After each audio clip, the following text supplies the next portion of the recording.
With Warren under attack, Bernie back in the fray, and Biden apparently losing ground, this Tuesday's Democratic debate was full of notable moments. Michael Karabit has the highlights and more. This Tuesday, Chapman students gathered in Argyros Forum to join viewers across the country watching the fourth Democratic debate. With 12 candidates, this was the largest debate stage ever, with some of the sharpest moments, like Mayor Pete Buttigieg criticizing Senator Elizabeth Warren for being unclear about her health care plan.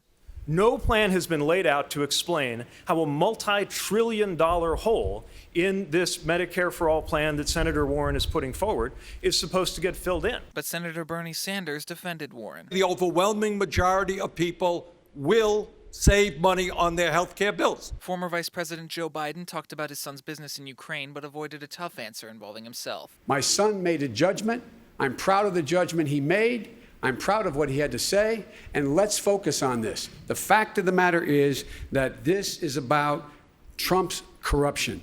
That's what we should be focusing on. We asked members of the Chapman community what the most important issue to them was, and the majority of them said climate change. But moderators from CNN and the New York Times did not ask a single question about it. For some reason, there's still debate in this country of whether climate change is even as threatening as the world has kind of accepted it to be. Some candidates argued back and forth, like Mayor Pete and Beto O'Rourke on gun control, and Kamala Harris demanding Warren join in her fight for Twitter to remove President Trump's account. All three frontrunners were asked about their health and age, a concern shared by some Chapman students. Sanders does look like he's dying. I don't have full confidence to say that I think he would make it through a full term of presidency. And while the majority of students we surveyed prefer Warren, they still see the target on her back. I'm leaning towards Warren right now. I like everything that she's been saying.